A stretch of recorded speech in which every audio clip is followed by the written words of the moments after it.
Hey, welcome to another episode of the Carty Method Podcast. It is me, Steve Carty. I have Garan on audio. We've been trying for the last few minutes to try to get Garan's video up. Say hello, Garan.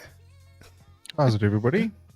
So we have Garan's audio up, but we were not able to get his video up. We've tried for the last 20 minutes to get his video up. Sadly, we can't get his video feed up. We will figure it out for the next one, but he is still going to help drive the momentum of the show that we got going on today. Vibe is that Thursday, we looked at the Portfolio Lab members' editorial assignment submissions. We got through, I think, 11. It took 90 minutes-ish to get through 11. I decided to call it, and I said that Tuesday we would continue and look at the rest of these assignments. So we are here. It is Tuesday. And rather than look at just your portfolio considerations, today we are looking at your editorial stories, starting with Samuel Salling. Give me what Samuel has going on and what Samuel submitted, Garan. Okay, Samuel says this one is a day or two with a bit of architecture, all natural light, and he's given us 5 images. 5 images. So let's, as we do, have a look at Samuel Salling's 5 images, and then we will review. Hey, Greg. Welcome. Thank you for becoming a member. Welcome, welcome, welcome, welcome to the Carty crew. Greg, thank you for becoming a member. Is it Korkner? Welcome. Thanks for becoming a member, my guy. Appreciate you. All right, let's look at Samuel. This is Samuel Salling's photographs. Image 1. Image 2. Image 3. Image 4, and lastly, image 5. All right, let's go back to image 1. Samuel, this for me is a nice story. I feel like there's a vibe here. I want to show you again all of these images, and I'm going to show you cover considerations and double page spread considerations and where they would lay out.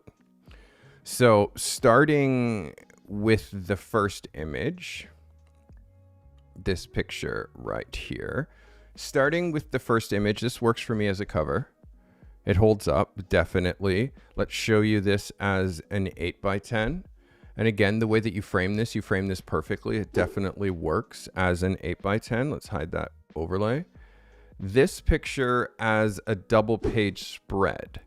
As a double page spread, let's hide that. As a double page spread, the gutter falls okay, but I know that you're doing some lens correction as far as like your lines, which is making some of the perspective look almost impossible. It looks like, especially this line right here versus this line, like it looks like it's bending this way. I know that you're using lens correction to keep all of these lines very straight, but again, just because of this hill, because of the perspective, because of your height, like it feels like there's a couple of things in here that are a little odd, and where this is dropping in relationship to the gutter is a little bit close. Let's hide that. This one works for me. This works as an 8x10. You can definitely just take this frame and push it up to the top and just cut from the bottom. That works no problem. Let's hide that. And then this as a double. Let's look at this one. Oh, this is another cover option and another 8x10 possibility. That again, 8x10 meaning for social media. This picture, the gutter and where the gutter will fall in this picture is the picture that I was worried about. This, you see your subject in here. You see this car, it's a car blur, but the blur isn't quite enough and it drops right on the gutter. So this subject, that makes it a little bit hard. And also these traffic lights where all of this is falling on the gutter makes this picture for me feel a little bit unbalanced. This one for me is not quite as strong as the other. Guren, give me your thoughts as I scroll through these photographs. So, first off, I really liked the fact that Samuel has used long exposure here to blur foreground elements.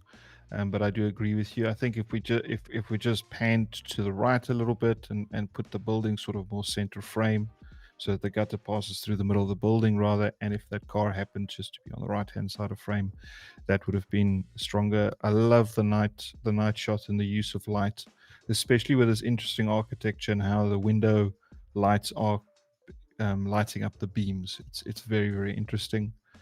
And then the close-up, so Samuel is making nice use of, wide and close shots. I think overall nice and strong. A little bit close to the edge on some, but a very, very good story that he's put together here. I think so too, Samuel. This is really good. And again, it's difficult to tell full editorial stories, but it's necessary for us to tell full editorial stories. The more you go out trying to tell the story of a building, the more that you approach photography this way, the better that you're going to be. This is, for me, a really good swing. That is Samuel Sowling. Samuel, thanks for submitting. Really good swing there, Samuel. All right, who's next, Grant? Next up, we've got Joshua Haney, and he says, portraits in a cubicle, a young office worker thinking about the vibrant life outside of the cubicle. And he's given us 5 images as well. 5 images from Joshua Haney. Let's have a look. Joshua, starting with image 1, image 2, image 3, image 4, and image 5. So let's go back to image 1. So I definitely see what you're doing here, Joshua. Let's look at this as a cover.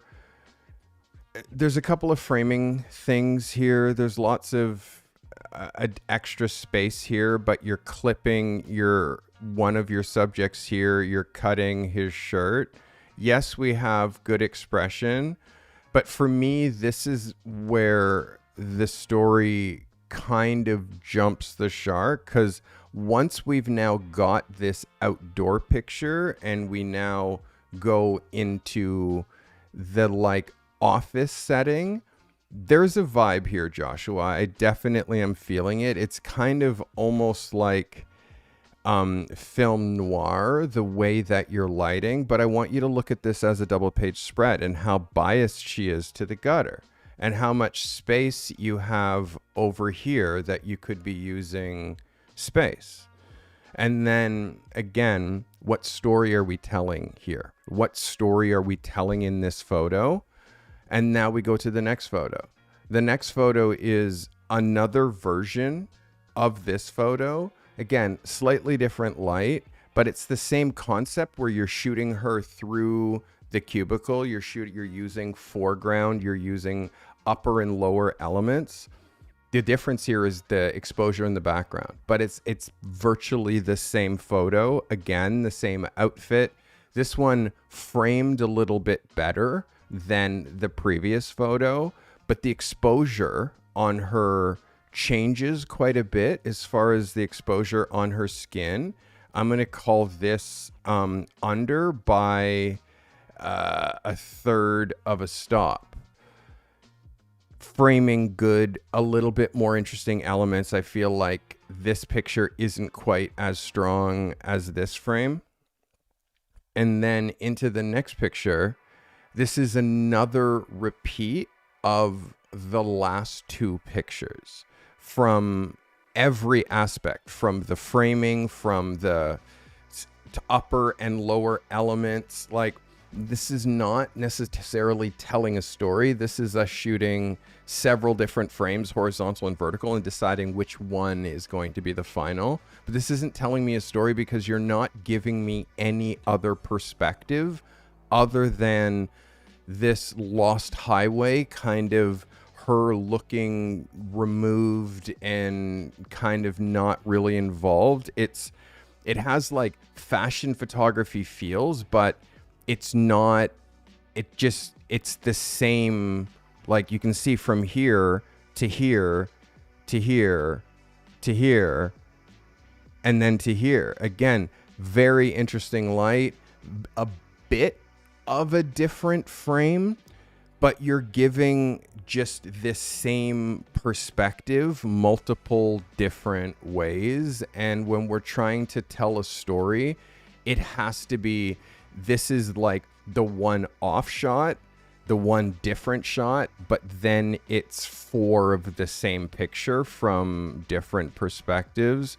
There are some great images here. I really like this image and I really like this image, but I feel like the other 2 are just like you ran out of ideas.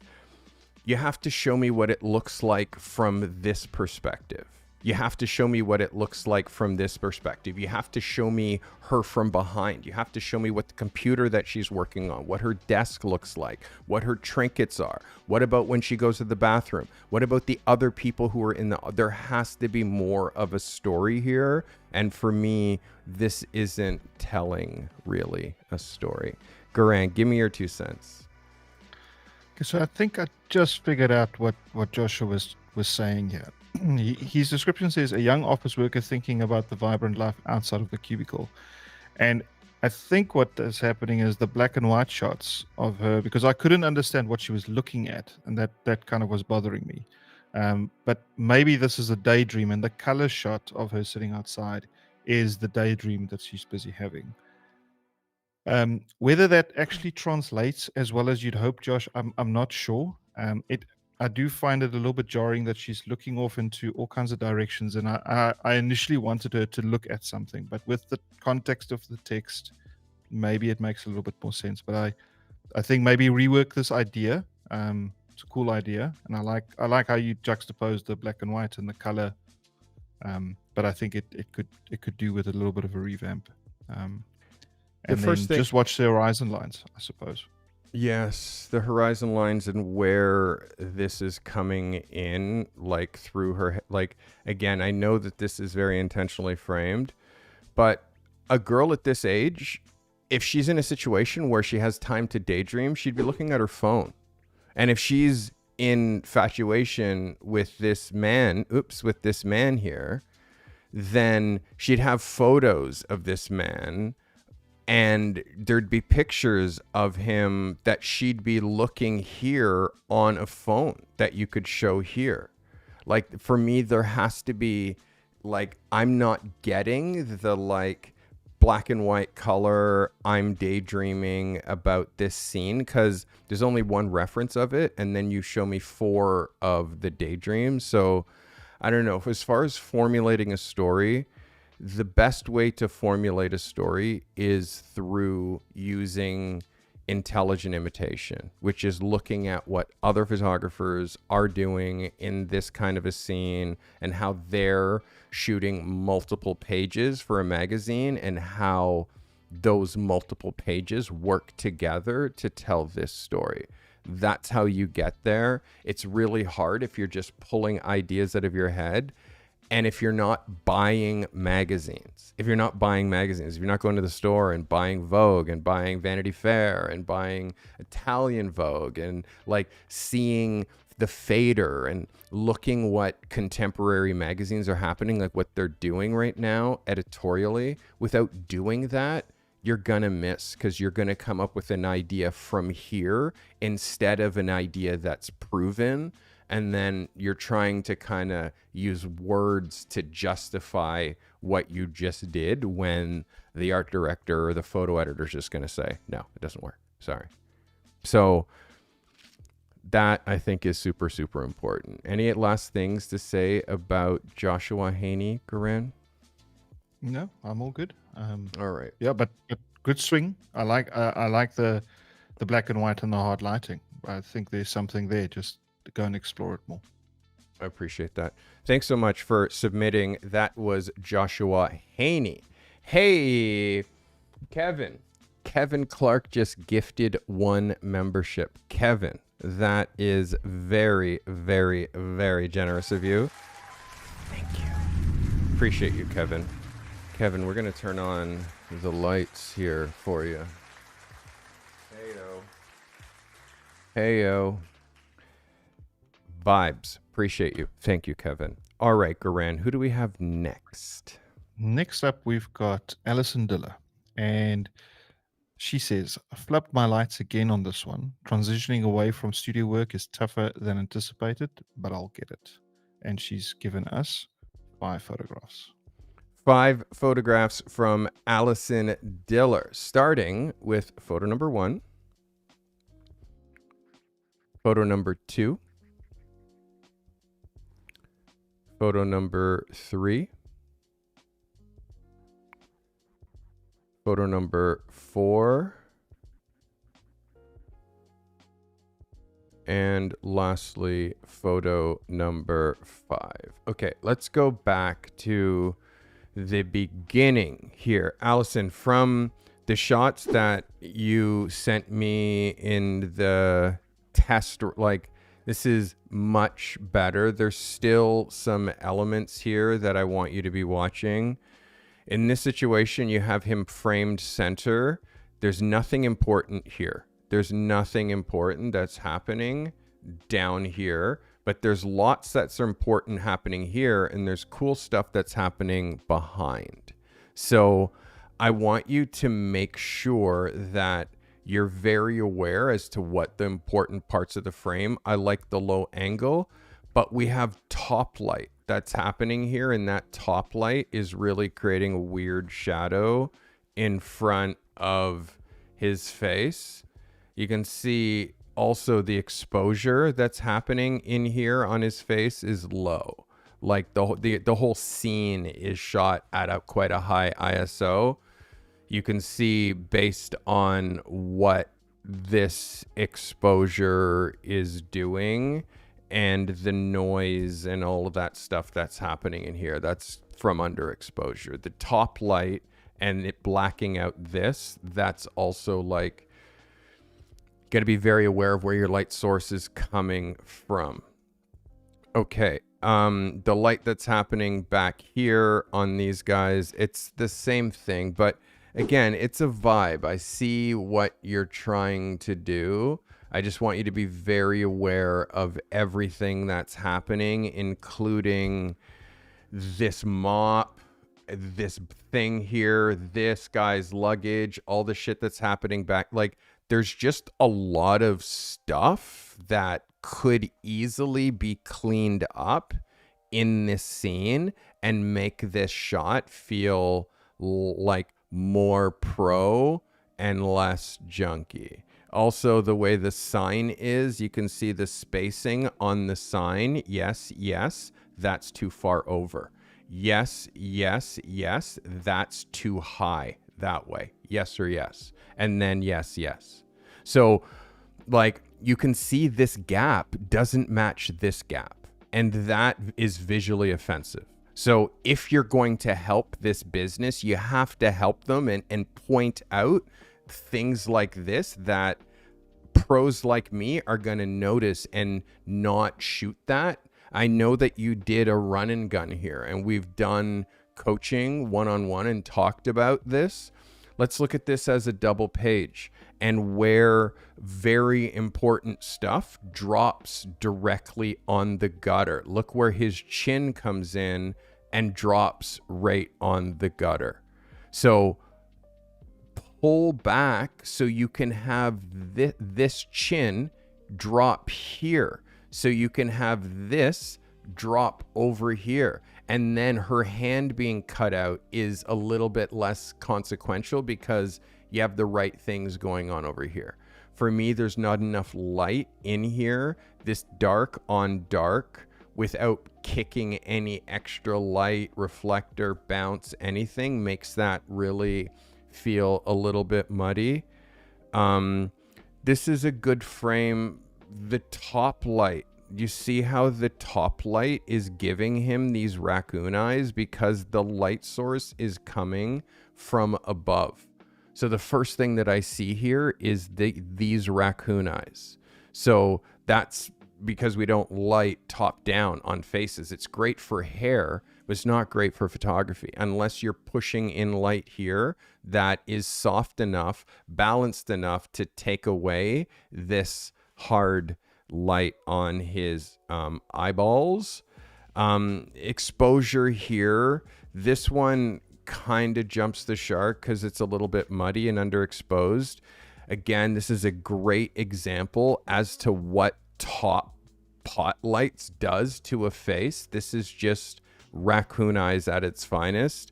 Again, you're not kicking in any light here. So trying to include both of these in the same photograph, and the same thing here. You see the top light, and then we're not really seeing much of this guy. This is a messy, what's this guy doing? Like, there's just lots of stuff here that could be cleaned up. And if you look at the walls need a paint. Oops, let me change that. The walls for me need a paint. So before you go into a full marketing campaign, you have to show them like these kinds of details that just make this space look kind of ghetto. And then again, great frame. I want you to look at the top bucket lights, what that does to his face. I want you to see what that's doing to his face. And under here, again, it's close. There's a lot of distracting things in the background. You're seeing the paint on, like how the paint is actually kind of gross. These are the things that I noticed, Allison. And again, we talked about this. We talked about this business. This business is begging for black seamless, white seamless, and you to like bring that in there and then shoot in front of it. So you're protecting all of these bad things visually that I'm showing you within this frame. So, Garan, thoughts? I think Alison did well for me in terms of bringing me into the space with the first photo introducing one of the barbers, and then there's a close-up. Really happy to see a user for close-up. And then we back out to a little bit of a wider shot and we see a customer. Then we see a little bit of action inside the barber shop. And finally we see a customer, at the end of a cut. So from a story perspective, I think Alison knows what to put together, knows what to look for. Now it's just a case of working on the small composition adjustments, and then when she has her lights up and running, and to use those. But I think Alison did a decent job here. I agree. And again, I'm hard on Allison. Allison's in my accelerator. Allison also does one-on-one coaching with me. The standards that I have for Allison are high, and I think that the standards that she has for herself are also high. For me, it's important to show all of the things that I talked about in this review, and the same thing that I talked about in our coaching sessions. Like, we have to be the one in control and just not allow these small things to ruin our photos. And again, when you're doing these things and you're kind of gunning, you miss a lot of these details that I pointed out. Again, I think that Allison did great. She's putting herself outside her comfort zone. She's told a really good story here. There were some technical things that she was up against, but I think she did a really good swing. I'm giving her an 11 on this one. Good job, Allison. Good job. Who's next? Right, next up we've got Andy Phillips. Andy says, I hope the story of my nephew finding a piece of timber and creating it into a cutting board is evident. Unfortunately, his little workshop was a mess, so this shoot became a lesson on how do we hide the background using lighting? And Andy has provided us with 6 images. I've included all 6 because I did feel that I didn't want to cut any one of the processes out here, but Okay. have a look. All right. Fair enough. All right. Thanks, Garan. This, everybody, is Andy Phillips. We're going to look at 6 images and then go over them. Andy, thank you for submitting. Andy Phillips. This is image 1. Image 2. Image 3. Image 4. Image 5. And image 6. Andy, thanks for submitting. Andy, you have something here. Like, you have something. There's an editorial feeling. For me, we're losing it with this opening image. Him finding this doesn't make me feel like he's a craftsman. It doesn't make me feel like that piece of wood he's about to turn into this crazy cutting board.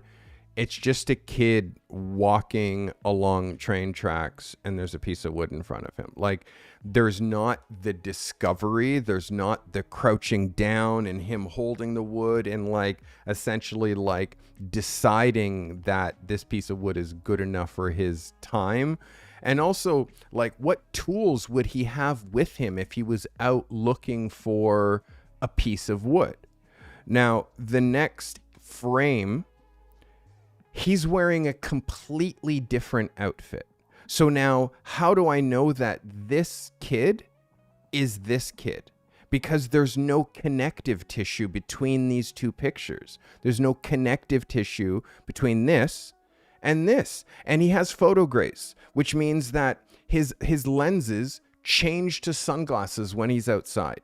So then that, plus what he's wearing, plus the distance of how far he is in the frame, when you go to the next picture, I don't know that this is that kid. He's in a totally different outfit. So we have to use connective tissue with our, like, have him in this outfit and then have him in this outfit walking here and have him crouching down and picking this up and looking at it. Like, give us more than him just having a leisurely walk and there happens to be a piece of wood in front of him. This jumps the shark. This is a great editorial shot. I definitely see what you're doing here. The exposure on his arm is over. This is over. I'm going to call this like a half a stop.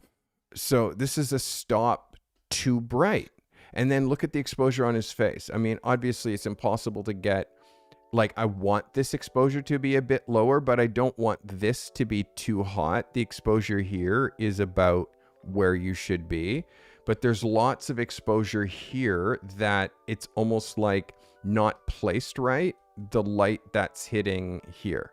So placement of the light and also your source, you seem to be lighting the very small source. I know you're trying to like cut out what's happening back here so it looks more like a workshop, and I get that, but you have to place the light properly so you're not like ghosting a big part of the frame. This one now, if you look at the exposure here and then look at the next frame and look at the exposure here, well, now this is a proper exposure. But if this is a double page spread, look at how this is working between two pages. It feels quite claustrophobic, like this way. And there's really nothing over here that warrants this being a double page spread at all. Personally, I would have used just like literally this area as the double page spread and then moved this a little bit over here so then I can cut that down here and not affect my gutter. But nothing important here, nothing important here, nothing important, nothing important. You're making very much like a part of a picture and you're calling it a double page spread. So for me, this one this you're really stretching, and the product is so small. Like, look at the difference if this product is now this big in the frame. Let me just hide myself here. Oops. Look at if this product is this big in the frame, and now you decide, or you try to like move this over here. So now at least I have a bit more of an interesting frame and I can see the product. Doing it this way for me is just, it's such a miss, Andy, and I need you to lock that in. This one, again, vertical picture, showing you this as a cover. Exposure here is now, again, back to plus half a stop. Like, your wood is going white and we're losing detail. Interesting shot. The frame is too high. You're too high up here in the top of the frame. Look at what this looks like as a cover. What's so important down here? Nothing. There's nothing important down here. So push this entire scene lower, so the masthead doesn't get compromised and this doesn't feel like it's so high up. We see the wood chips. We see that. We don't need them to be so emphasized. And again, your horizon line, just look at where your horizon line is. It's way too high. Way too high. Is there one more frame? This frame, exposure here, his hand, you're cutting his hand off. Like, just again, you're cutting his head off. So we're losing brand identity again about him. And he's wearing another t-shirt. Literally. How many shirts? 1, 2, 3 outfits. That you're trying to tell a story of an editorial that's one kid. So, like, these are all things that you really have to lock in when you're trying to tell a story. The fact that he's wearing 3 different outfits, you just made that 3 different kids. And the whole idea of him building this thing over time, like, have him wearing the same shirt in every one, because you're doing a photo shoot. You're trying to do an editorial and you're trying to show that he built the whole thing in one go, not over several days. Like, that's what's going to keep us in this build and not keep jumping us out of the project. Garan, give me your 2 cents. Yeah, I think I agree with you in the first one. The first image is disjointed from the rest of the series, and there could have been two shots building this discovery outside. Then we can be in the workshop, and then we can have the final product. From a lighting perspective, inside, Andy, don't be afraid of using backlighting and filling to bring up the darker exposed parts from your pictures. But this direct top light that sort of just spotlights down can be quite unflattering and obviously causes these issues with hotspots in the middle. So play around with the lighting a bit more. I think this was a great swing. This is very process orientated. So it's very literal, go from step to step to step to step. I also think don't be afraid to break out of the process a little and sell a little bit more of how did you feel making this? So show his face smiling, or show his hands, with plasters on it from all the woodworking, or give us a little bit more about the person and not just the process of what's happening. But 100%. Great swing. 100%. Andy, like, on the lighting, imagine here you're doing top down. What you do is you put your light over here and you bring the light in that way. And now it's like it adds a little bit of mystery to him. It still hides your background, but it just adds like a kick. It just adds like an oomph. Same thing here. Instead of, again, with the top down, which you did the whole time, throw a light over here and bring it in this way. And bring a light over here. Show me what it looks like coming in this way. Like, the whole front light, side light, back light, you need to try in every shoot. You locked in on this, this room's a mess, I want to hide it. I'm going to do everything with this same lighting idea, but this then makes you a one-trick pony. And as Garen said, it just brings in issues when it comes to exposure. Another one that would have really been well served to have light coming in over his shoulder. This, like, just something different. Like, that's what we're trying to do. Andy, a really good swing. Thanks for submitting. This is Andy Phillips. Next on my docket. Oh, is this the last one here from Andy? This picture here, the craftsman, the finish. 6, yeah, the crafts. Okay, a couple of framing things. You're wanting to not like cut the end of this final finished product. The t-shirt here, obviously, like, again, there's just him not doing it, him not doing the finishing. Like, you brought me in so much with this kid, but then you're not showing him here. You're not showing him here. You're showing him here, but you're not showing him here. You're not showing him here. You're showing him here, not showing him here. So again, you're bringing me in and out of the story. These things don't like varnish themselves. They don't finish themselves. They don't sand themselves. Show him in every part of this process. That's how we tell a story. That is Andy Phillips. Thanks for submitting. All right, Next mister, up. who's next? Next up, we've got Jordan White. He says, "Hey, Carty and crew, for this assignment, I wanted to show that Converse are tough enough for any shinobi." So these are the Converse Naruto collaboration editions. All right. 4 photos. 4 photos from Jordan White. Jordan, thanks for submitting. Photo 1. Photo 2. Photo 3. Photo 4. So for me, again, this picture isn't framed properly. Am I mistaken in saying this picture is the horizontal isn't 4,000 pixels wide? So for me, Jordan, this is a miss. We've talked about your niche. We've talked about like the kind of photos that you're shooting, like using anime characters, like it's kid stuff. And we've talked about this. We've like, for me, this is not contemporary, a contemporary photography for Converse. Converse is not going to use this. This is like this photo, double page spread. Again, it's just you're playing up this character so much that like this is only attractive to people who care about anime.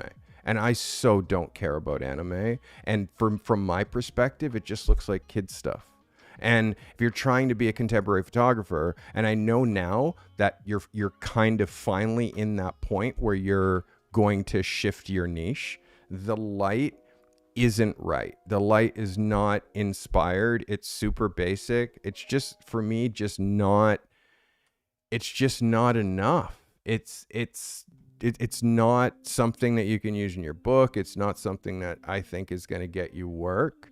It's just fun stuff that like a very small percentage of the population is going to think that's interesting. And then those people are not going to have money to pay you to execute these kinds of photographs. So the whole thing for me is moot. So talk to me, Garen. Tell me what your thoughts are here.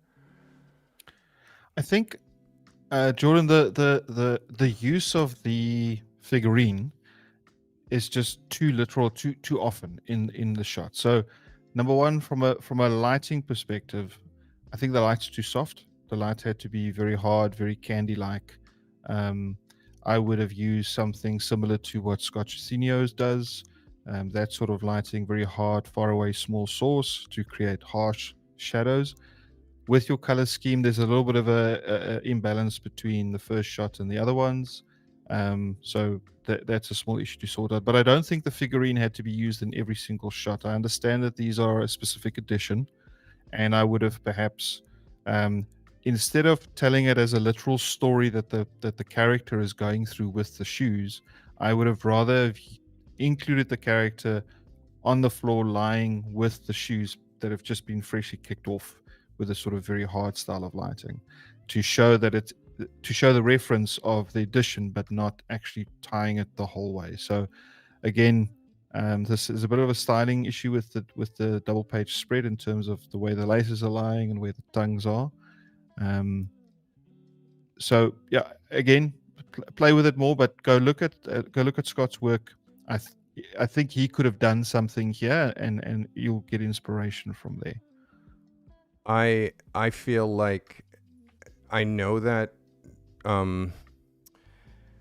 he's trying to change niches. I know that Jordan is going to start shooting like literally healthcare, which is completely a different niche than what you're doing here. I feel like this one missed. I feel like there's been a series of misses with you, with light, with doing product photography, with shooting Converse. Like, you've been working on it for what feels like months, and there's not really like a progress. And I'm like, that's why I'm feeling like you're changing niches. It all starts with idea, Jordan, and I feel like this is just, you're trying to crack a really hard nut, and I'm really looking forward to the new work that you're going to be shooting. This is Jordan White. Thanks for submitting, Jordan. Okay, next up we've got Marcus Mack. Marcus says, family cookout, all getting together at the neighborhood we grew up. I have one reflector bouncing sunlight from the left on their face with each photo. And Marcus has given us 4 photographs. Okay, Marcus Mack. Marcus, thanks for submitting. I think there might be a size issue with Marcus as well. Not 4,000 pixels wide, because his picture is reading small as well, Garan. Marcus picture 1, photo 2, photo 3, photo 4. And that's the end of the editorial. Correct? Yep. All right. So first of all, there's 3 photos of one person and then 1 picture of somebody else. I'm seeing backlighting as like heavily backlit, so it's creating a little bit of like haze almost. This as a double, okay.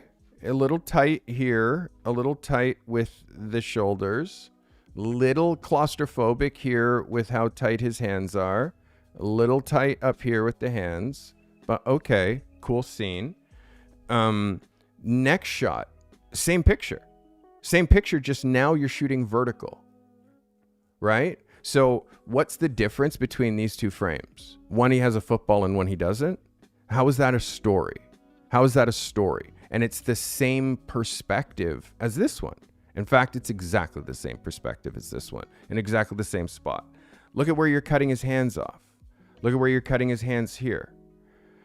This as a cover, and then this as an 8x10. Well, as an 8x10, when it goes to Instagram, it's going to be like this. So that's where his hands are going to get cropped. So you have to be aware of where you're cropping him. And then to the next frame, well, this is him again. It's him again. And it's from the same perspective. So, again, interesting light, but it's starting to push overexposure. It's starting to really push like too bright. But again, Marcus, it's the same picture again. So, and then there's this last picture, which is not him. And it's a bit of a different perspective, still relatively close cropped, meaning if I go to an 8x10, well, I knew his hands are going to crop. I knew his hands were going to crop because I'm a photographer and I know how much space you have to give your subject matter. So look at where this crops when it goes to an 8x10 because you shot it so claustrophobically close. Like it's one perspective 4 times. And it's 3 of those perspectives with the same person. So for me, this doesn't read as an editorial as much as it reads as 4 singles that you're trying to decide what your favorite picture is. Like there's something here, Marcus, but you need to know how to tell a story. You need to tell more. You're in one spot 4 times and you're calling it an editorial. And for me, this is not enough. Garant, give me your 2 cents. Yeah, I think, Marcus, I think you just missed a bit of an opportunity here because I really like what's happening in the background of the double page spread. It sells this,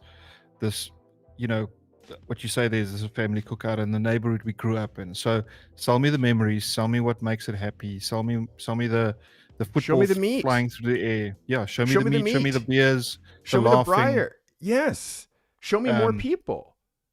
But yeah, and I love the light as well. So I like all the elements were there. Now just take your camera and turn it around more and go search for more pictures. Like out of this, take 120 to 200 photographs and then get your 5 finals out of that day's story and then tell us what happened that day. Not just this is someone and here they are again and again and again. That go and find us the story and be looser with your camera. Go wide, go close, really explore. But I think you found the right thing to photograph. Just go photograph more of it. Agreed, 100%. And again, this is a cookout. This is a family thing. You gave us so many elements. Where's the barbecue? Hey, thanks for subscribing. Where's the barbecue? Where's the food? Where's the who was manning the barbecue? Where he has a football? Where's him playing football with someone else who also is into football? You showed me 2 people. Were there more than 2 people at this cookout? Where are the portraits of everyone else? Where are them interacting and where were they hanging out? Where's the rest of the stuff? When we're trying to tell a story, we have to tell a story. And for me, you're telling me just a slice. And again, when you send this to the magazine editor, they're going to say this, where's the rest of the story? And you're going to be like, this is what I got. And then they're going to be like, cool beans. I'm just not going to hire you anymore. Cool? And that's not what you're wanting when it comes to working editorially for magazines. So, Marcus, good swing, good light, but it is mandatory that you try harder. Thanks for submitting. Who do we have next, Mr. Garan Rath? We have Matt Carlson. And Matt is showing us an editorial story of an interior designer working on a client project. He's given us 5 photographs. Matt Carlson, interior designer working on client project. All right, let's look at, and you said 5? 5. All right, Matt Carlson. Matt, thanks for submitting. Photo 1. Photo 2. Photo 3, photo 4, photo 5. Okay, let's go back to photo number 1. So, Matt's, you photograph this subject often, so much so that if I was to look at mattscarlson.com, I would see how many photographs of your lovely. Now, editorially, this feels like a portrait more so than the story, but now this looks like a story. The problem is that I don't have a bridge that's taking me from this editorial portrait into her as the architect. The brand identity here and the perspective and the aiming down doesn't immediately tell me that this is this person. Glasses, no glasses, like this outfit, completely different outfit. So again, it's not bringing me like this person is this person. And again, oh my God, obviously it's this person. Obvious to you, but you've changed variables. You changed what she's wearing. So that first thing, again, I like this perspective. Let's look at this as a double page spread. Works as a double page spread. A little claustrophobic. I feel like you're a little bit close. You could pull up just a bit. And again, you're so top down that you're giving me not the most flattering angle of your subject here, but I am seeing what she's doing. Okay, let's go to the next. Next picture. Similar frame to this frame.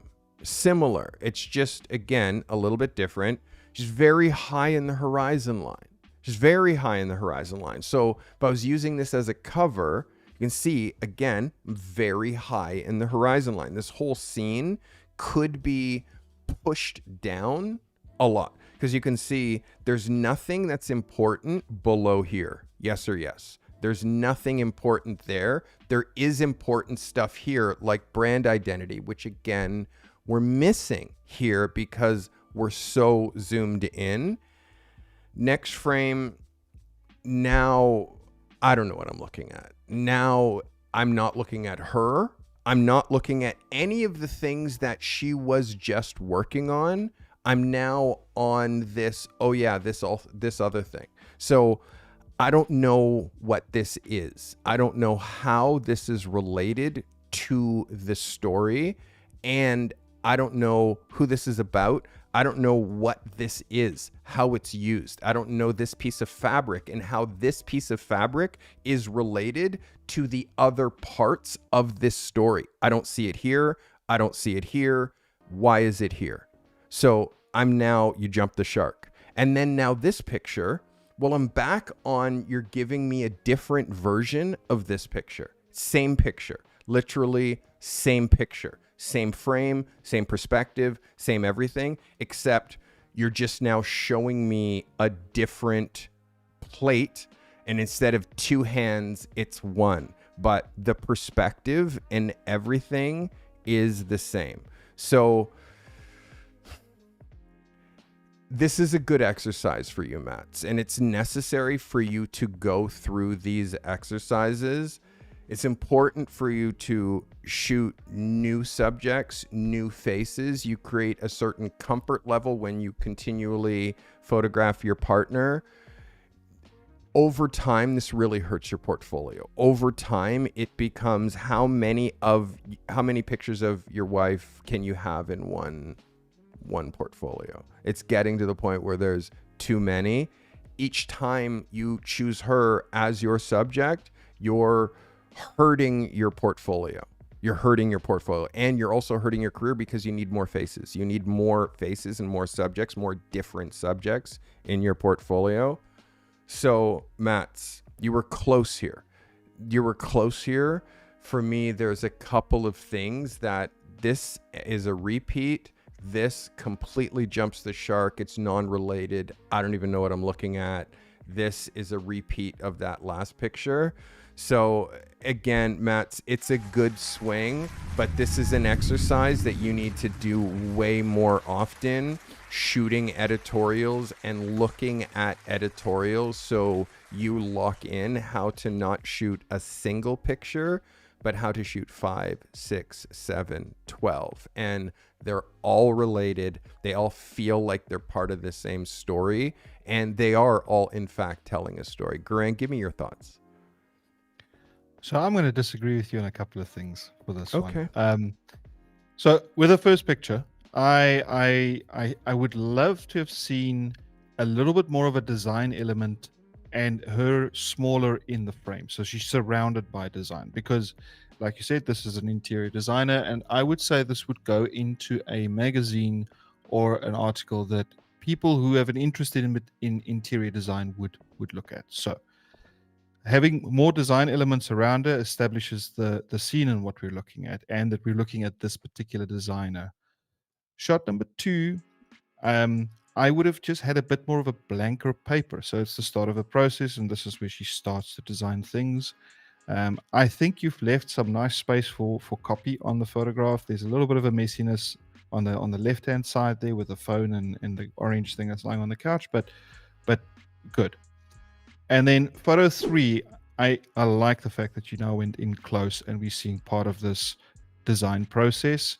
I think either in the shot before or the shot after, you could have had a piece of that material snuck in, or maybe a booklet, or where they choose fabrics or something like that.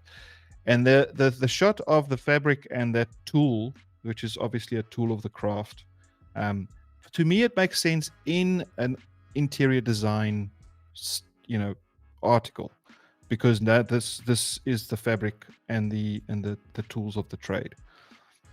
But I agree with Carty. It feels a little bit disjointed, but I like the shot, but I would have liked an element of the shot previously in one of the other shots to connect it. And then the final one is now the finished plans. But I would have again liked another part of so instead of it just being a drawing, a tool of the trade being included somewhere here in the frame. But I think this was a good story put together. Like, I can see where you're going with this. I just go practice it. Yeah, I mean, for me, I want to see these plans on the floor, like all of them laid out on the floor, and go back to that original shot where she's sitting in that space. Well, now show me that with all of these plans, like everything that she's now worked on, that like a contractor is now about to execute. Like this, like I need to see more of this as a story. You're definitely working different perspectives, but this I think needs to be looser. This one, great. This, very close, but it's not telling me a lot and it's not showing me your subject enough. This jumps the shark. I need these elements included in this picture, which is why this one doesn't need to be that close. And then this picture, if this is the final design, I need to see it presented like she's holding it, or there's some sort of proudness. Like it's just all in a day's work. Like, it doesn't feel special. And I feel like through photography, we can make this, if this is her final design, we can make it feel more special. Good submission, Matt's. Good swing. It's very difficult to shoot editorials. It's very difficult, but it makes you a better, stronger, faster photographer. It makes you so good. Reading magazines, going to magazine stores, sitting down there, if you can't afford to buy the magazines, take pictures of the pages that impact you with your phone. Like, you need to see magazines. You need to see how covers are chosen and what table of contents pages look like and what opening stories look like and what kind of copy is going with the photos. You have to imagine what the photos look like without copy. You can see how non-distracting backgrounds are and layouts and perspectives. Like, this really helps you become that photographer that you're trying to be. Who's next, Garan? All right, next up we've got Doyle Daniels. Doyle says, I've been wanting to photograph my stepdad for a while. He's been an auto mechanic since 1976 and has always been a huge part of my life. His shop practically looks like a movie set. So I put together this little visual essay to tell a piece of his story. And he has given us 4 photographs. 4 photographs from Doyle Daniels. Doyle, thanks for submitting. So, as always,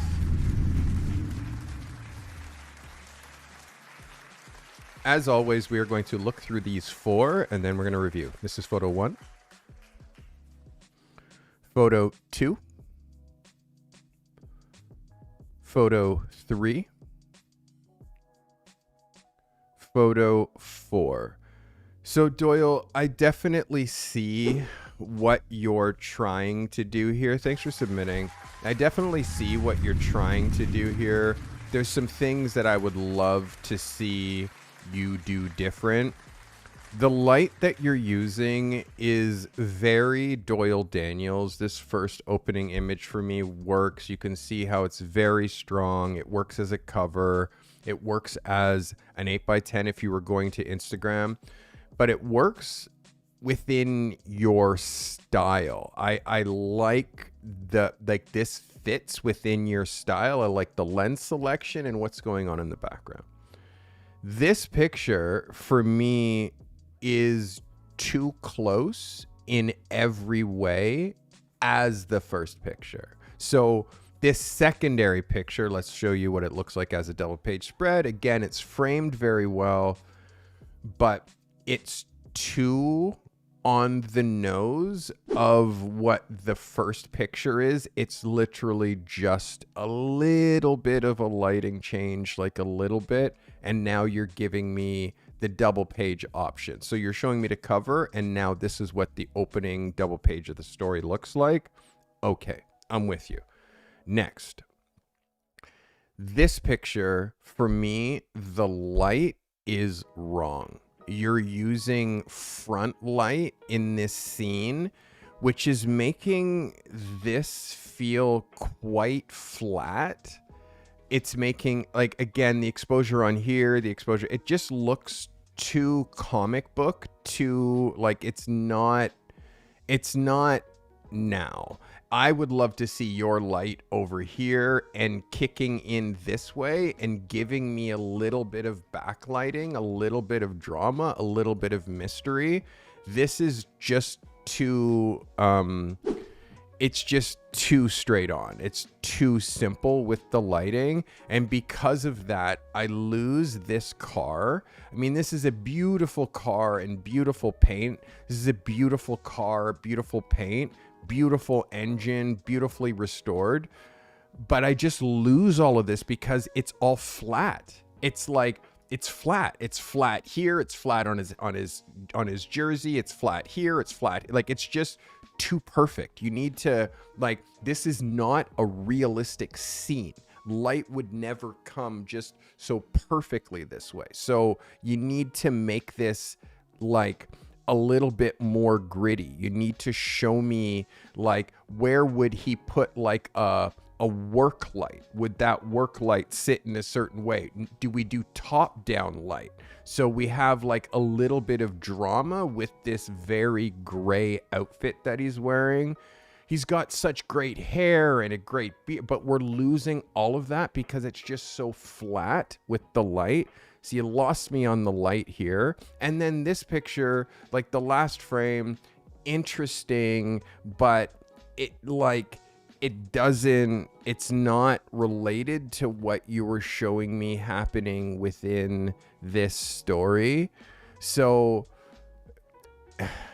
like, good light,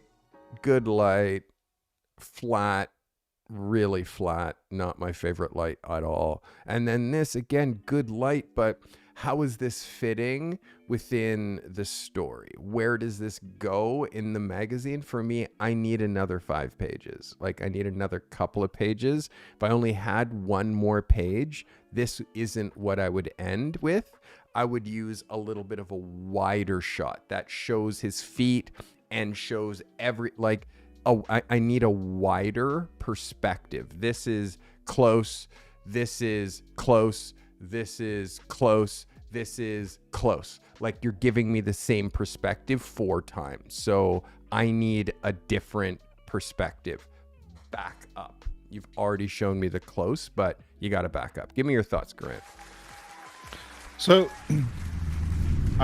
what Doyle did for me is he made me experience the space. I really like the space. I do agree with you. I would have loved like a really wide shot in the space, showing the chaos, showing everything up against the walls, all the tools, and I suppose it might be a small space, but a really wide angle lens to just show everything that's going on would have been so nice. I agree with what Courtney is saying in the chat. The shot with the hands nice and dirty, with perhaps holding a tool, would have connected it back to the other shots. And then, Doyle, don't be afraid of using practical lighting. Mix your artificial light with practical light. I love the the work light idea, that could have come in perhaps and given us real authentic light, and they're just filling in the background, or bringing up some of the shadows with your lights that you brought in. But overall, I can smell the grease and the fuel, and I can feel the tires in this story. So that worked. Like, you've just got a way of bringing people into your environment with the style that you shoot, Doyle. So well done for that. But I would have liked one more picture, so 5 pictures, and I would have liked a little bit of a wider one somewhere. 100%. And again, this frame with the blue and beige car. Hey, Mr. F, thank you for becoming a member back for 8 months. Let's go. Mr. F, thank you for becoming a member. Appreciate you. So yeah, just this frame here, I really think that a different light would have cracked this, a different perspective. Like, if you don't have a wider lens, just pull way back. That's all. Just pull back. Back up, back up, back up. This is a really, really good submission from Doyle Daniels. Doyle, thanks for submitting. Who's next, Garant? The last one of our Pro Lab shooters, we've got David Holmes. David says, this is a patient who is a dental hygienist who runs a dental training school with her daughter. The series was shot on location and is in line with my medical niche. How many frames, Grant? We've got 4 frames in total. All right. This, everybody, is Mr. David Holmes. David, thanks for submitting. Frame 1.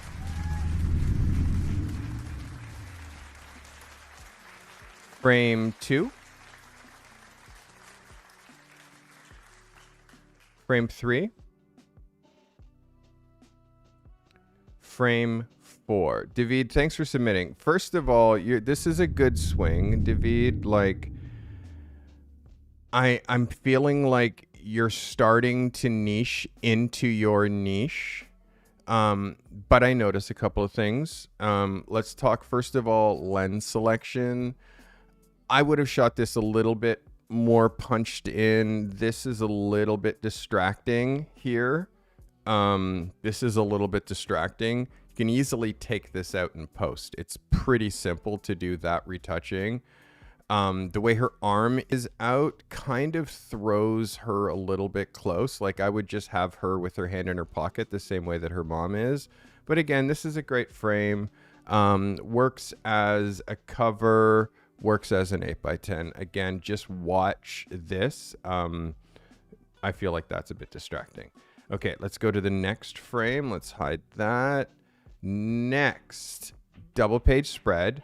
This is also her here. Yes or yes? So I'm seeing that she just took this sweater off and now she's wearing this, and now she's pretending that, that she's having a treatment.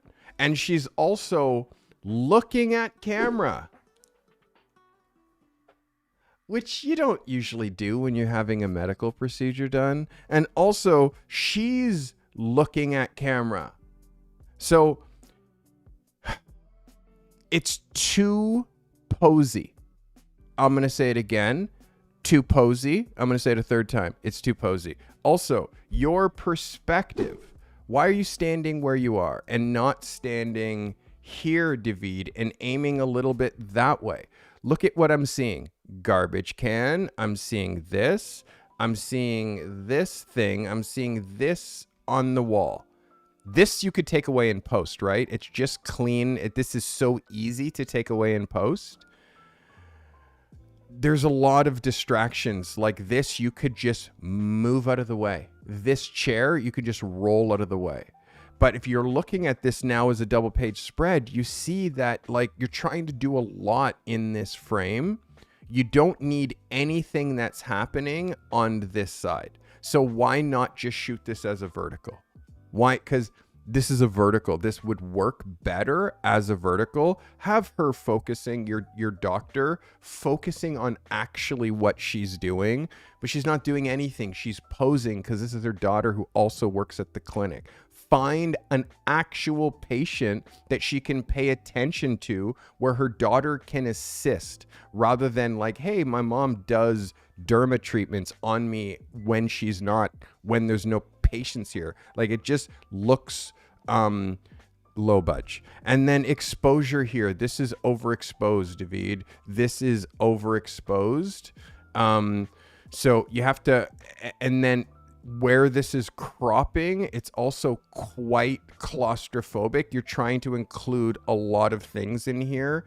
Again, if she runs the clinic with her daughter does not need to be the one that is in this picture. That, for me, jumps the shark. But I see what you're trying to do, David. You're getting better. You're getting closer. I just want you to make sure that you nail the exposure. This is probably an additional third of a stop over. This might be a half a stop over. This is too bright to be shot from this way. And again, your lighting, you're doing this like fashion magazine lighting through the whole thing. There needs to be a little bit of other oomph, a little bit of rim or something that just adds another dimension to this. Really good effort though. Garan, give me your thoughts on David Holmes' work in this context, please. So I think, I assume that the spaces are going to be quite tight. So I understand that there might have been difficulty moving around and getting exactly what you want, but then again, it comes down to lens choices. And then if you can't make it with that, then rather concentrate. So change what the angle that you're shooting to concentrate on things that are important in the shot. As far as it all staying together, you know, the colors are consistent throughout, the uniforms are consistent throughout. I agree with Carty. It would have been better to have an actual patient in that other shot, and rather this was the horizontal shot is actually a great teaching moment. So where she could have been teaching her daughter, you know, a technique or something on a real patient. Which is what you were doing in the following shot after that, but that one now feels a little bit cramped. That shot, I think, was a great opportunity to maybe look at the tools, the hands that are in the gloves, that colorful thing that they're holding with the logo, you know, somewhere along in the background. And then the final shot, I don't know if the final shot really works for me, because you kind of have that in the very first shot where she and her daughter are standing together. Maybe you wanted to do a wide outside the clinic, you know, to show the environment or the space that they have. But overall, I think the colors are good. I know that I'm looking at one story here, small tweaks, and then you've got it. But well done, David. Well said. So, a couple of things for me. This scene would be, I think, there's too many things happening through her head. This is just a busy head thing happening where I would never put my subject here. It's too busy. You have a way better scene in your first picture here, which is where I would shoot her alone against this. I would shoot the daughter alone against this and not spend any time shooting it. Also, this is zipped down. This zip, like, which is then revealing the gray under here and the black under here. And it also looks kind of not professional. So if this was zipped up, I feel like it's going to make this evolution, like fitness looking shirt, like feel better. It's not zipped down here. I feel like it would look better, and it would also hide this gray up under. Exposure here is over. Exposure here is over. This should be just the daughter. The mom shouldn't be in this shot at all. This should be just the daughter with this, paying attention down here. Again, I like this as a teachable moment, but the daughter just alone would be great here. And then this last frame, she's very smiley, which I appreciate. But again, it's just, this to me needs to be zipped up. It looks more like she's a medical professional and shot in that other spot, or not in a place where she's competing with all of this stuff behind her. A really good swing though, David. Thanks for submitting. That is Mr. David Holmes. Garan Wrath, who's next? Okay, we're down to our last 3 submitters, and we're over into the cartel now. So first up, we've got Joseph Baldwin. He says, here's my editorial submission, Love for Music. It was originally inspired by a Converse story, but the more I sat with the idea, the more I felt it called to photograph the story of my childhood friend, Bertrand. I might have butchered your name. Bertrand, sorry. yeah, Bertrand, yeah. Okay.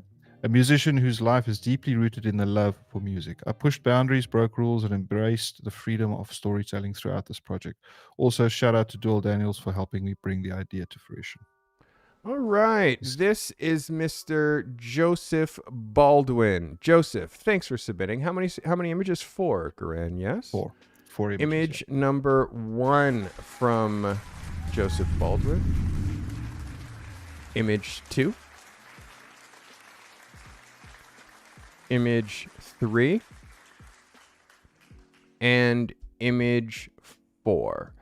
Okay, so I know exactly what is happening here. The first thing that's happening is you didn't go anywhere else other than this hotel room. You're in Texas, Houston. It's hot. There's lots of spots. There's crazy nightlife. Like, if the guitar is the story, like, show this guitar in different places. This is a great first frame. Strong. Where it's cutting his feet, it's a little like we don't really cut the feet mid shin, so we're gonna need that crop to be like a little bit higher. You can see, like, I'm wanting that crop to kind of feel about here, because cropping at it's just a bad spot to crop, Joseph. So lock that in. Just watch where this is cropping. Spacing here is okay. Spacing here is okay. There's lots of things on the hotel wall that is making your lines look weird. So again, it's just like, this isn't a place that I think about shooting photos in, like, not like a Uber hotel room. It's got it like, so again, a photo in a hotel room, but we shot the whole story here. So I'm going to hide my camera. I'm going to show you this as a double page spread. You can see how his face is coming just a little bit close to this gutter. There's lots of space this way. Again, we're trying to keep his elbow in here. You see where the gutter goes between the 2 pages. Like, again, this is tricky to get as a double page spread, but again, passes, I'm gonna let it fly. Next frame, I'm still in the hotel room. I'm just on the other side of the bed. So here now, let's look at this as an 8x10. Does this work as an 8x10? Let's stop that. Let's go over here. Does this work as an 8x10? But is there a level of interest that this frame, the frame before that is holding my attention? So he's here, he's got the guitar between his legs, he's looking at camera. And then the next frame, the only difference between this frame and the frame after, other than like a cropping thing, which you can see not on the tripod, shooting, just free shooting. Well, then now it's impossible to get these 2 shots to line up exactly. So it's like, for me, this isn't enough, Joseph. I need you to go outside. I need you to go to the hotel, like to the hallway. I need you to go to the elevator. I need you to go to reception. I need you to go to in front of the hotel. Like, I need you to go like in the streets. I need this guy to sit on the streets and busk and put like a hat in front and try to collect money. Like, I need this to be more of a story. Him sitting in a hotel room with you and you shooting 4 pictures, it's not enough. Garan, give me your thoughts. So, Joseph, I really like the pose that you did with him with the guitar between his legs on the edge of the bed. And I agree with Carty. Like, if there's going to be a hotel room shot, then I think it's going to be just the one hotel room shot. And I don't know what kind of a musician he is, but if you're going to shoot a musician in a hotel room, then wreck it, because that's the classic thing that musicians used to do to hotel rooms, right? Also, would have liked to have seen him under, interesting lighting. This is with the subject matter that you've got, you really can play with bad lighting, and I'm inverted commas with my fingers, but you could, it's all about the mood, the feeling. Again, I'm missing the close-ups of the fingers playing on the strings, shots a little bit over the shoulder, perhaps. The Have him take converse. all his clothes off. Put him in the shower. Turn on the water. Have him holding the guitar in front of his parts and labor, and the shower running, and he's still practicing guitar while he's in the like, if it's just going to be in the hotel room, you need to have him sitting on the shitter, literally pants down, his guitar in front so you don't see his parts and labor, and he's playing guitar while he's like on the shitter, while he's in the shower, while he's eating. Like, make it something more than just like the two shots that you gave me. And again, I'm not trying to be hard on you, but I'm trying to be hard on you because you need me to be hard on you, because you need your mind to unlock when it comes to what the possibilities are when it comes to telling a story. And when we're telling editorial stories, we need to hang ourselves out there. You're in a great city. You're in a great state. There's so many cool things. This is your childhood friend. Go for a walk. Like, show me, have him tell stories. For me, it's just not enough of the picture for me to get like this as a multi-page editorial. For me, I can get 2 pages out of this. I want a 10-page story from you. Yeah, Grant. Again, Joseph, this is close. This guy's a handsome folk. There's pictures here, but there's not enough pictures. If you're seeing this and you're like, these two are the same photos, you got to know I can only use one of them. I can only use one. I can't use both. And if that's the case, then you look to other shots and you ask yourself, how similar is this shot to the other shot that I'm using? Wow, pretty similar. And then you look at the next shot, and how similar is this shot to this shot to this shot? And being black and white is not enough of a push. I hope this helps you, Joseph. This is Joseph Baldwin. How many more, Garan? We must be into our last image. We've got 2 left. So second to last, we've got Liza Hyder. Okay. And Liza says, discover the beauty of Roche Bobois, Paris, a world-leading French designer of high-end furniture, lighting, and home decor. The Roche Bobois, I'm sorry if I'm butchering that name as well, store manager allowed me to photograph 4 models in the Seattle showroom. I photographed 8 looks in 5 hours in collaboration with a fashion stylist. And Liza's given us 4 images. Okay, so this is an editorial, fashion editorial, but shot in an interior design, furniture design location. Is that what I understand? Yeah, a world-leading French designer of high-end furniture. Amazing. All right, Lighting. So I don't know if it's a. Sorry, I think the edit. I could be wrong. Let me rather keep quiet. You look at the pictures. Okay. Liza has 4 images, right? Yes. All right, let's look at Liza Hyder. Liza, image 1. Image 2. Image 3. Image 4. Okay, let's go back to image 1. For me, for this crop, you're cropping this too tight and you're cutting the bottom of the chair and you're cutting her feet. So I would prefer this to be pulled back a lot. She's also over posing, meaning rather than just her arm there, her arm's there, but she's also like, and I'm going to show you that a couple of times with this model. She's like, her arm would be here, but her other arm wouldn't be pulling herself forward. So What's happening with this arm? Yes. What's happening with this arm is narrowing her body, not making her body wide. Do you know what I mean? So her arm turning in, we have to have it like wide. So and then she's leaning too much that way. So her whole body is leaning that way. The light on her face is great. Where you're cutting her feet, mid shin is not a thing. Cutting the bottom of this amazing chair, Shay, is for me not exactly right. This is a good frame. Her feet are very close to that edge, but again, good pants.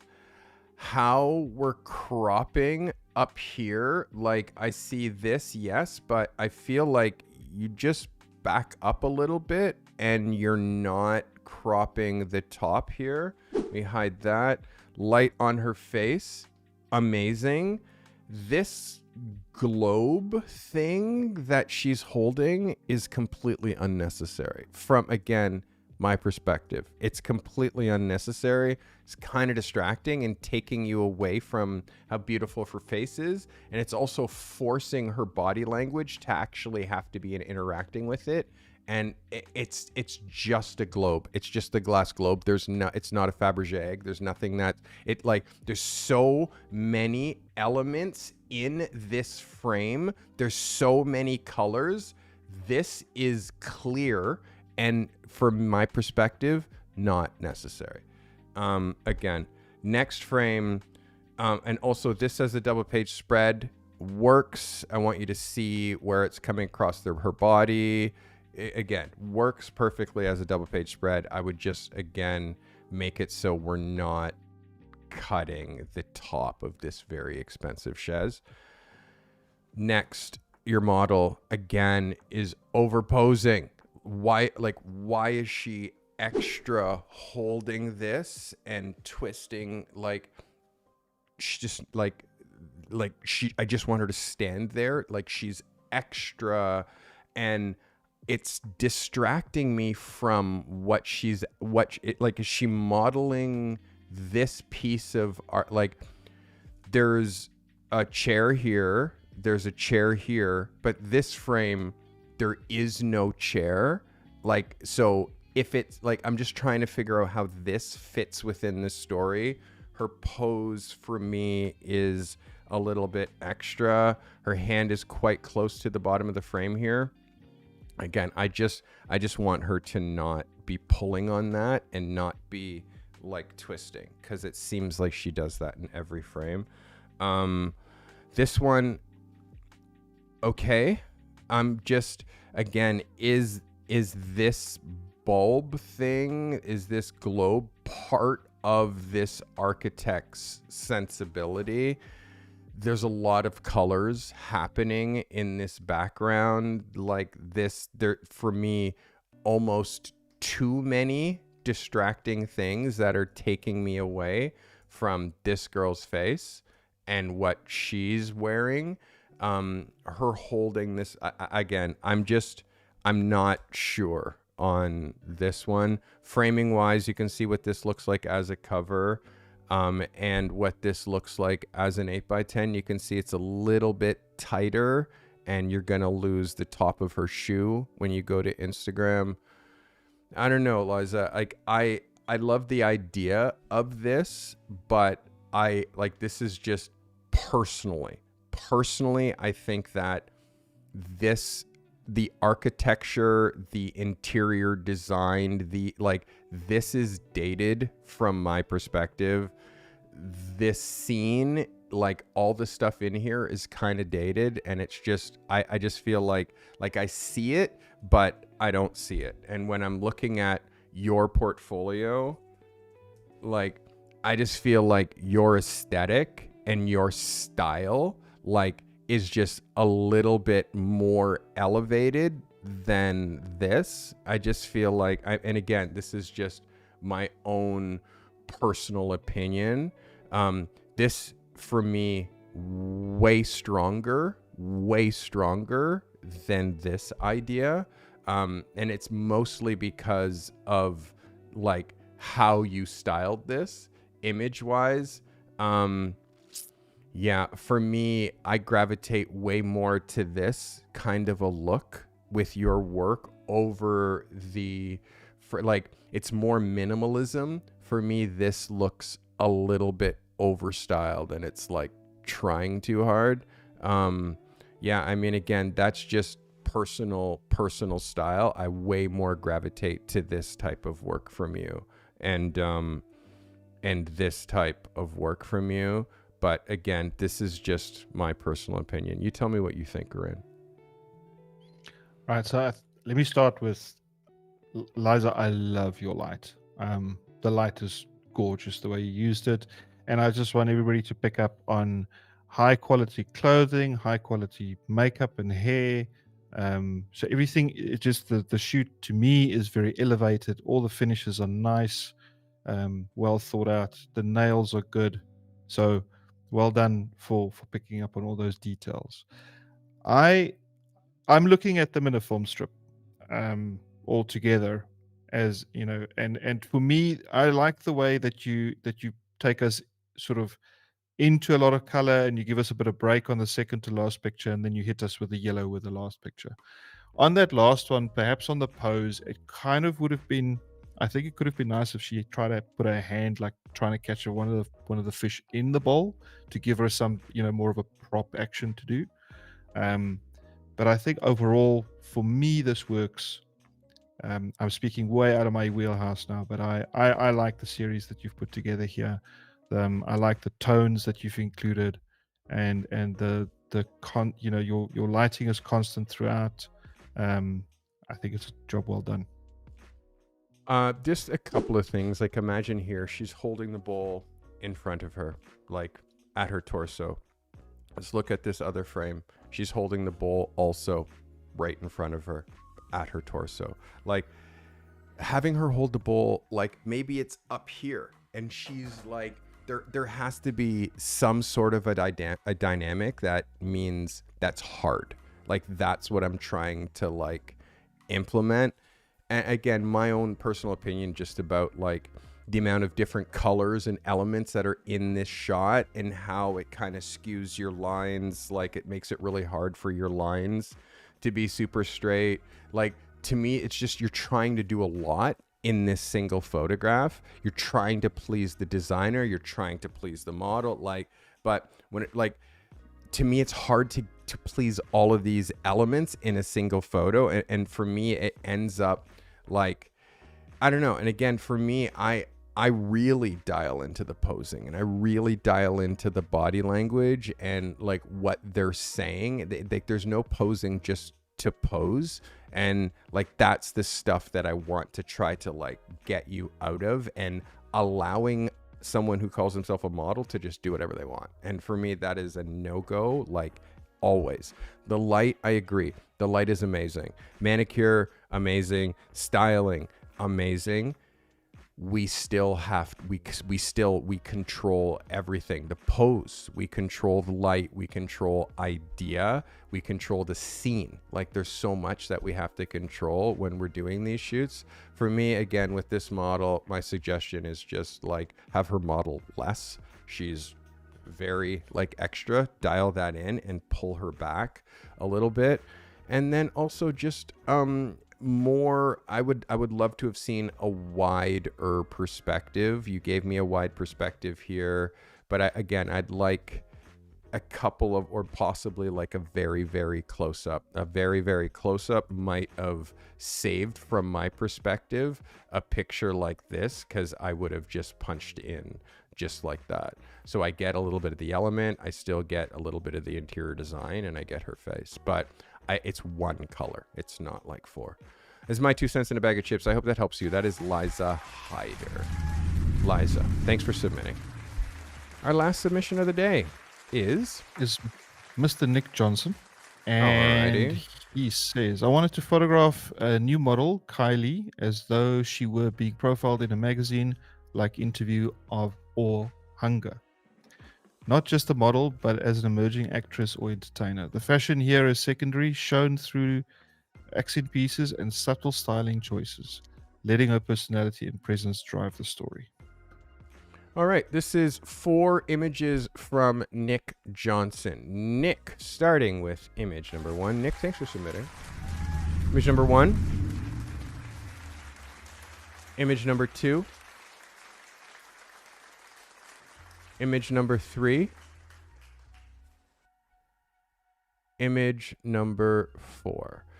Okay, Nick, I definitely see what you're doing here editorial wise. Like, opening wise, I'm not like it's tricky what I would open with. Let me just look at this as a cover. This holds up as a cover. Let's look at this as a double page spread.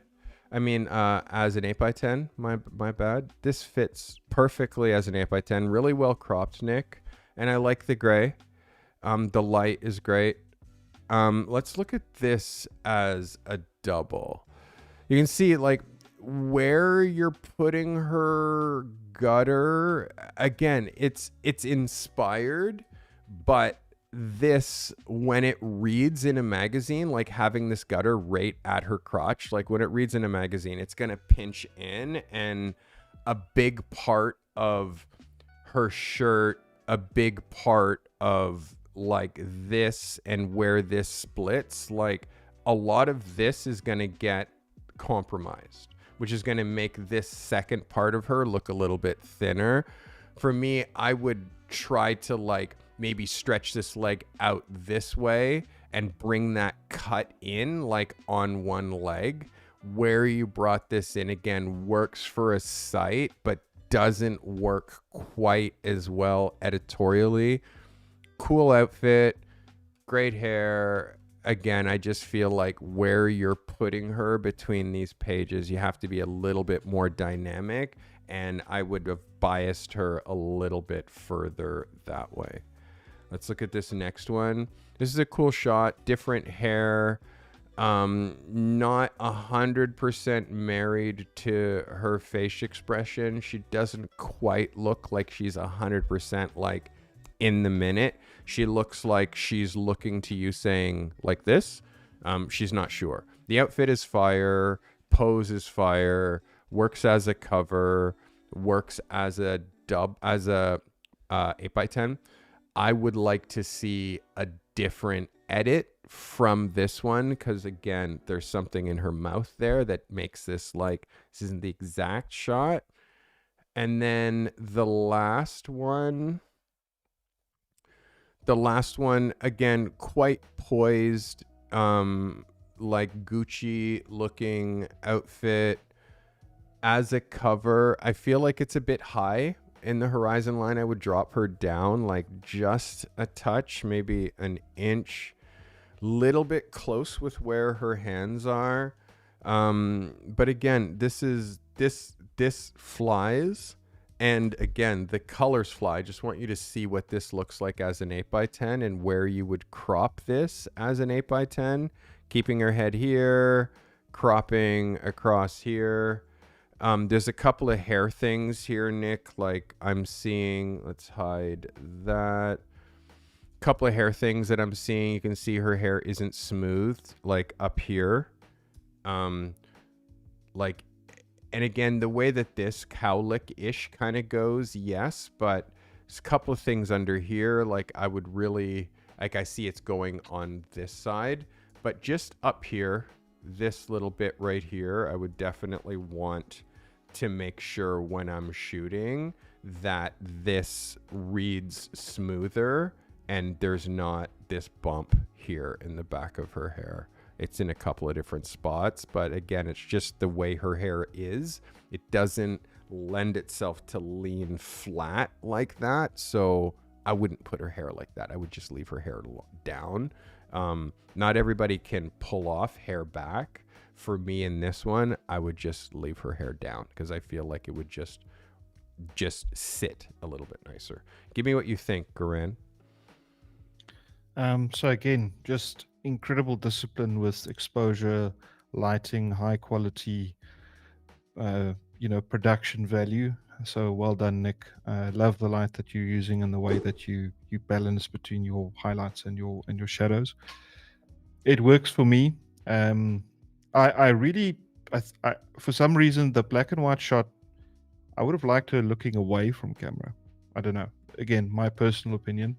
But as a collection or as an editorial, this really works. I love the outfit choices. I love the tones that change, and then the consistency you have between all the photographs as well. So very, very well done, man. This What is I would love to beautiful. see is laughing. I would love to see her laughing and like an off moment. Like imagine this shot, she's posing, but she like laughs and is like, boom. That's the picture that I want to see as this pic. Like the off moment. She's showing perfect moments only, and you're showing perfect moments only, and you're showing eye contact of her in her perfect moments, looking at camera so perfectly only.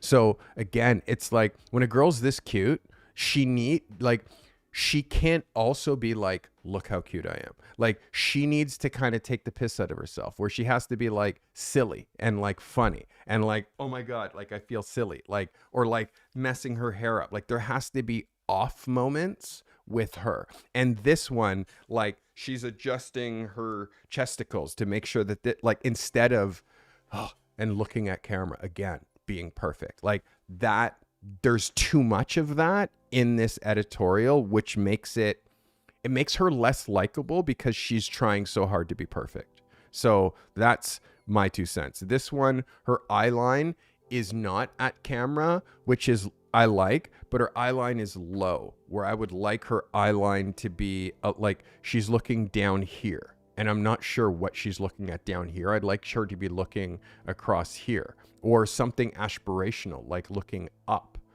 but the expression on her face is like, it needs to be hopeful or funny or silly or something, because again, she's too cute to be trying this hard to look cute. That's my 2 cents on a bag of chips. It's really going to help your posing, Nick, if you like, just not every shot has to be perfect. Like I want to see some laughter. I want to see hands in the face. Like I want to see like just her being a real person. And for me, we're missing a little bit of this. And if your premise is like, this is for her to get editorial attention, what's going to make her even more likable is her not taking herself so seriously. And for me in this, you're really making her take herself quite seriously. So that's like, again, and I want to see other frames.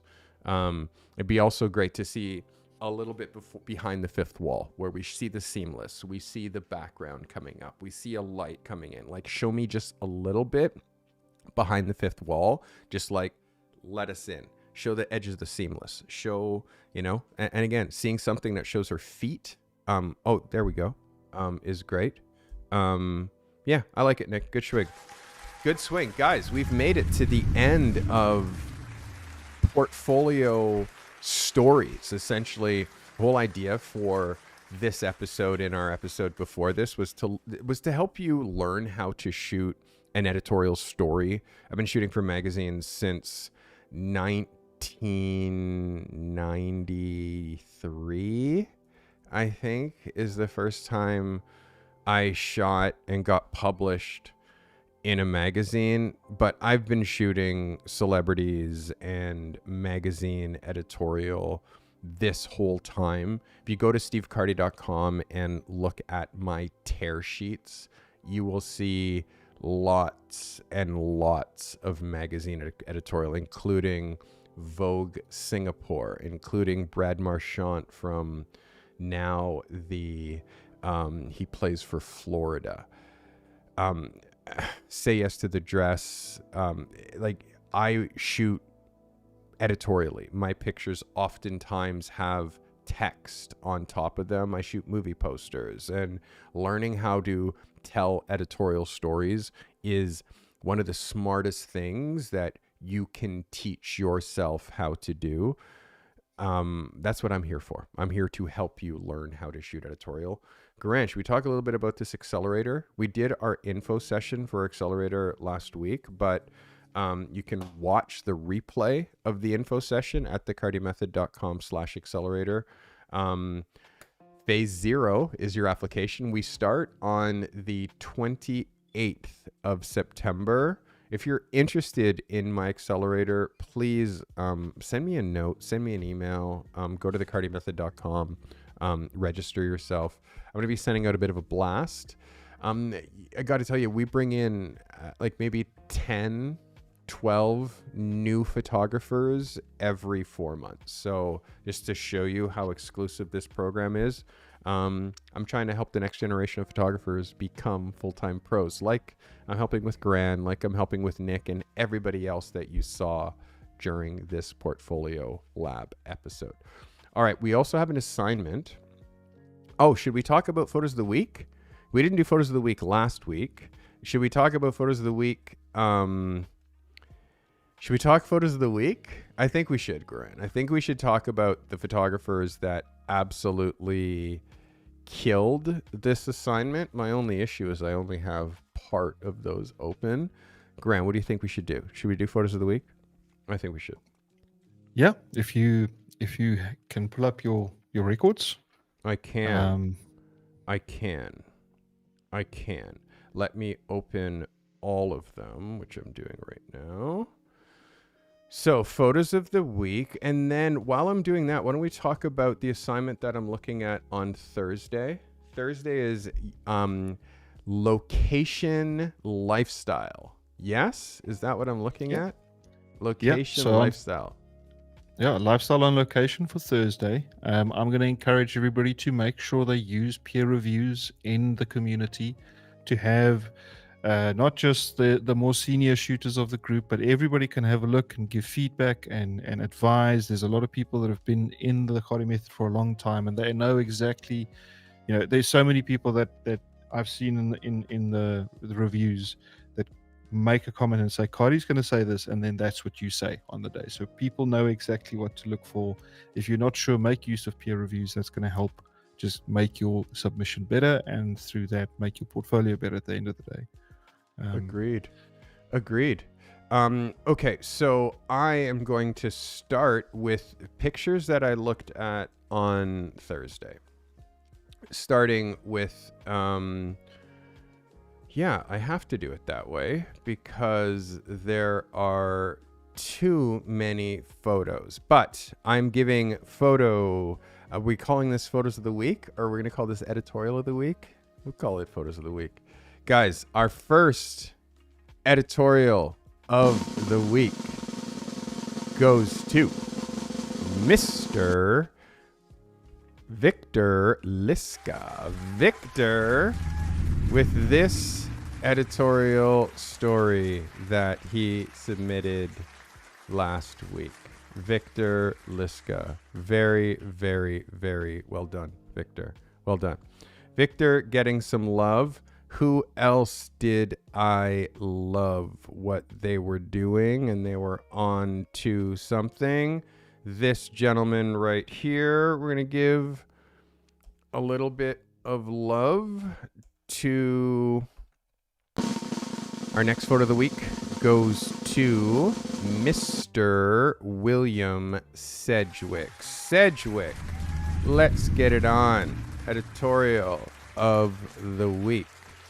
Sedgwick, well done, my guy. Congratulations. William Sedgwick. All right, who is next? This photographer. Am I going to be able to... Berensky, maybe? All right, this photographer. Editorial story of the week goes to Miss Natalie Berensky, I think. Natalie. Well done, Natalie. Editorial story of the week. Congratulations. Well done. Last image. All right, Natalie. Well done. Who else do we have here killing it? Okay. So let's see more photos of the week. I am going now to this. You ready? The photo of the week going to the one and only Samuel Salling. Samuel. Editorial story of the week. Samuel Salling. Congratulations, Samuel. Who is next? Who is next that absolutely killed it? Yeah, I'm going to give some love here.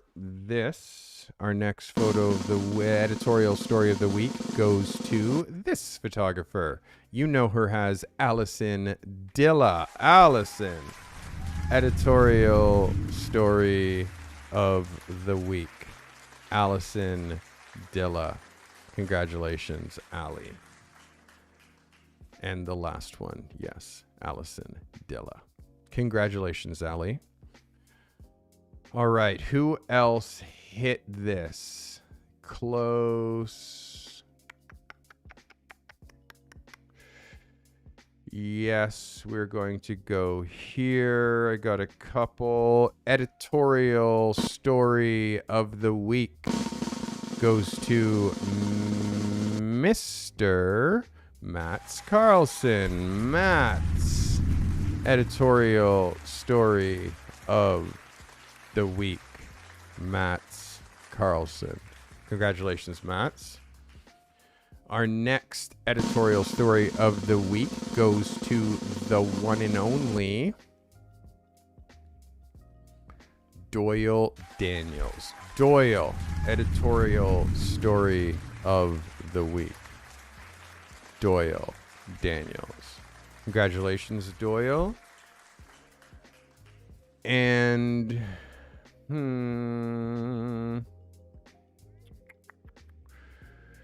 tricky.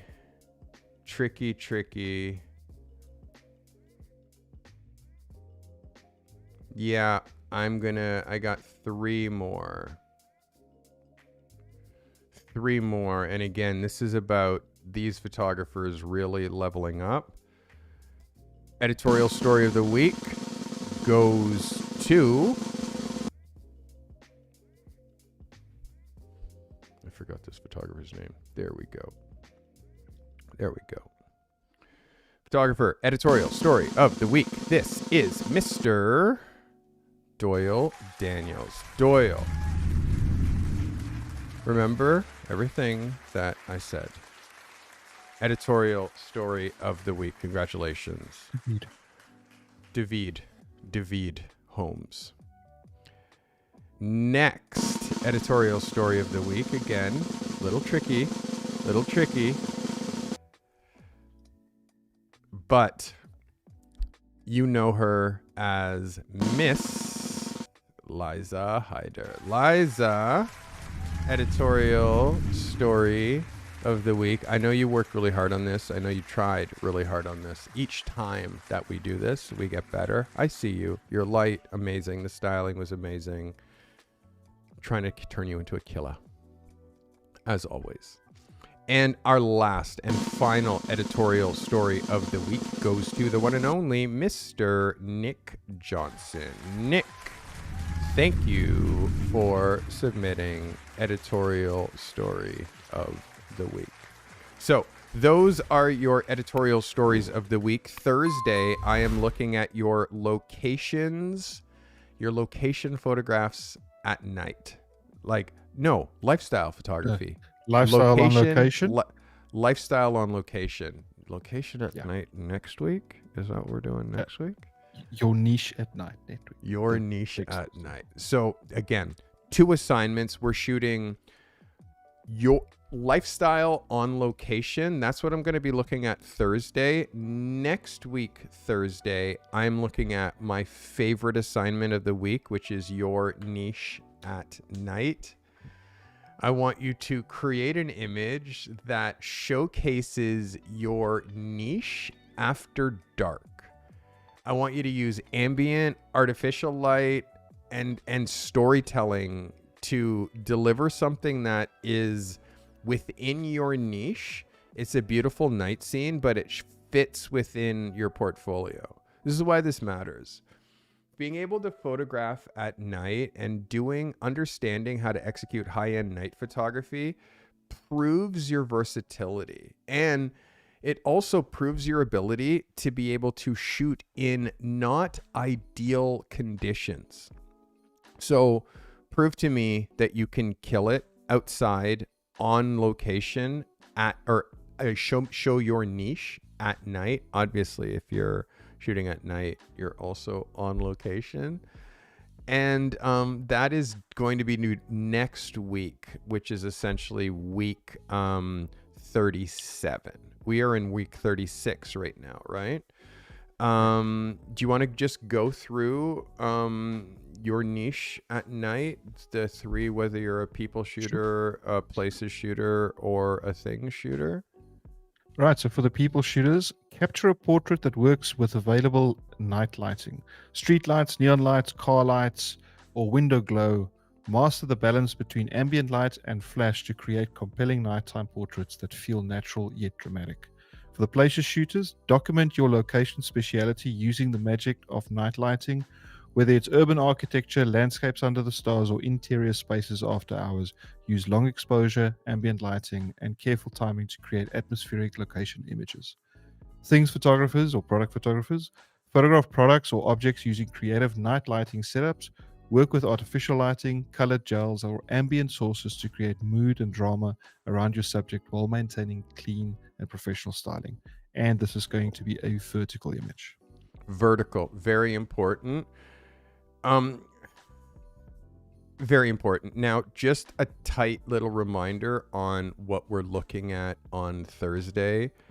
Lifestyle on location. You don't need to go through all three, Graham, but just a quick brief on why it's important to know how to shoot lifestyle on location. Okay, so it's really about lifestyle location images connect with audiences by showing real moments and relatable settings. Clients in editorial, commercial, and personal branding markets look for photographers who can create images that feel both aspirational and grounded. And I think this is a very, very, especially if you need more lifestyle work in your portfolio, very, very important one to take seriously. It's very important. And again, like, I'm a lifestyle shooter, I'm a portrait shooter, I'm a fashion shooter. All of this is related to people. There's like, you start very niched first and later you can broaden. And now I'm not shooting product photography. I'm doing all people related photography, but the people niche can be quite vast. It's called niche stacking, but it's important for you to know these different image types: shooting at night, shooting on location, shooting lifestyle, shooting like portraiture, shooting editorial. These kinds of things I'm giving you to help you become a well-rounded photographer. Reminder, my Pro Accelerator starts on the 28th. The only way in is by doing phase 0. Phase 0 is your application. You can get phase 0 for free. All you need to do is go to thecartymethod.com/accelerator, watch my info session. You will get a link for phase 0 at no cost to you. Value is $50. You get that for no cost. That is also your application. When you finish phase 0, export it as a PDF and send it via email to accelerator@thecartymethod.com. We will be choosing which photographers get into my accelerator. What did Grant on the 21st? On the 20th? When are we choosing 20th, who? On the 20th, right? So we're choosing the photographers who get in this next round on the 20th. I want you to be one of them. Grant, thank you for helping me today. Sorry, guys, that we had issues with Grant's camera. He'll get it running. Every once in a while it happens. And the fact that this guy's all the way in South Africa and I'm here in Canada and we're able to do this is pretty brilliant. We had him on camera on Thursday, no problem. Not sure what happened between Thursday and today that made it so your camera wasn't connecting, but we'll figure it out. And again, if you want some time with me tomorrow, we'll figure it out then. Grant, thank you for doing this. Guys, thank you for watching. I appreciate it. You guys know me. I've been Steve Carty all day, every day. I will see you on our next one, and we will be back Thursday to look at more photo reviews. Thank you so much for watching.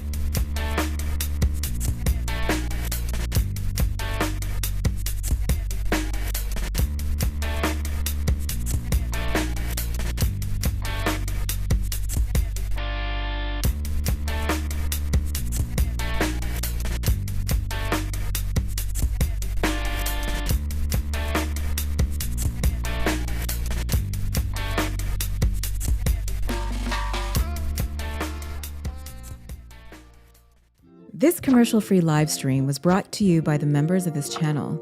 If it wasn't for you, we'd have to fill up these live streams with ads that would just interrupt the flow. The members of this channel make commercial-free content during these live streams possible. Consider becoming a member for $5 a month today to gain access to secret live streams, live chats, and to show your support with that crown badge next to your name. Sharing is caring. If this content has brought you value today, share it, clip it, post it to your socials. Curating and sharing helpful content makes you an expert, even if the content you're sharing isn't yours. Be a curator and share this content with your network. If you're an emerging or struggling photographer that's trying to break free from your current 9-to-5 grind and transition to the life of a working pro photographer, that's our obsession here at the Carty Method. Register, get the support you need. If you're alone and struggling at this craft, make sure you join the Carty Method community. You'll always find help in the show notes. Subscribe on Apple Podcasts and Spotify. Find your creative and business genius with the Carty Method.